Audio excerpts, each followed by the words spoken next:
সাদ হচ্ছে স্বীকার করে যে সে তার মাকে হত্যা করে। কালকে রাতে হচ্ছে সাদ তার বাবা আজিজুর রহমান এবং একজন জনৈক ভদ্রলোক জুয়েল রানা প্রামাণিক, এই তিনজনকে হচ্ছে আমরা জিজ্ঞাসাবাদের জন্য নিয়ে আসি এবং জিজ্ঞাসাবাদ শেষে পর্যাপ্ত জিজ্ঞাসাবাদ শেষে সাদ হচ্ছে স্বীকার করে যে সে তার মাকে হত্যা করে। হত্যাকাণ্ডের কারণ হিসেবে সে বলে তার একটি প্রেম ঘটিত সম্পর্ক ছিল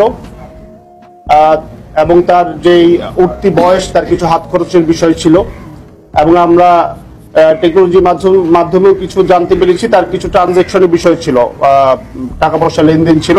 আমরা ধারণা করতেছি এটা হয়তো অনলাইন টুকটাক জুয়া খেলতে পারে। যাই হোক, তার টাকার একটা ডিমান্ড ছিল, সেই হিসেবে সে 500 বা 1000 টাকা প্রায় হচ্ছে তার বাবার কাছ থেকে হচ্ছে টাকা সে নিয়ে নিত আর কি, না বলে। এখন এইটা তার মার কাছে বেশ কয়েকবার ধরাও খেয়েছে এবং এটা নিয়ে তাদের ভিতরে বেশ বাকবিতণ্ডা, ঝগড়া এগুলো হয়েছে।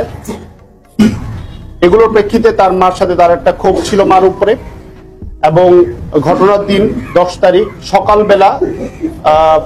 সকালে হচ্ছে এটা নিয়ে তাদের বাকবিতণ্ডা হয়।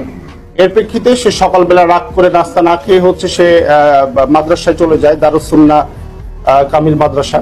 সেখানে হচ্ছে সে আলিম সেকেন্ড ইয়ারে পড়তো আর কি, ইন্টার সেকেন্ড ইয়ারে পড়তো। ওখান থেকে হচ্ছে সে 11টার দিকে যখন বিরতি দেয়, মাঝখানে যে বিরতিটা, সেখানে হচ্ছে সে মাদ্রাসা থেকে চলে এসে আশেপাশে ঘোরাফেরা করে এবং 12টার দিকে হচ্ছে সে বাসায় ঢুকে, নিজের যে চাবি ওই চাবি খুলে ঢুকে হচ্ছে দেখতে পায় তার মা হচ্ছে বটি দিয়ে সবজি কাটাকুটি করতেছে এবং আমরাও ঘটনাস্থল পরিদর্শন করে দেখেছি যে উনি দুপুরে রান্নার প্রস্তুতি নিচ্ছিলেন।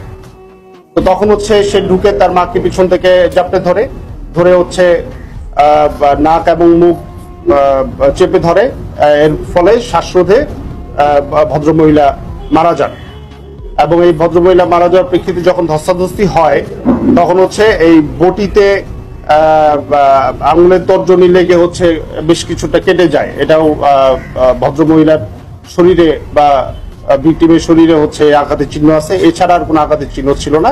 তারপরে সে হচ্ছে এটা হাত পা বেঁধে, ওড়না দিয়ে হাত পা বেঁধে হচ্ছে ওই ডিপ ফ্রিজের ভিতরে লুকিয়ে রাখে। তখন সে কি কর্তব্য বিমূঢ় হয়ে যায় যে আমি এখন কি করব। তখন হচ্ছে সে আবার বাসা থেকে বেরিয়ে যায়, আবার হচ্ছে সে ঢুকার নাটক করে, সুন্দর করে ঢুকে। ও না, এই মারার পরে হচ্ছে সে এটাকে ডিপ ফ্রিজে ঢুকানোর পরে হচ্ছে বাসায় যে কুড়াল আছে, কুড়াল দিয়ে হচ্ছে সে আলমারিতে বেশ কয়েকটা ভাঙচুর করে।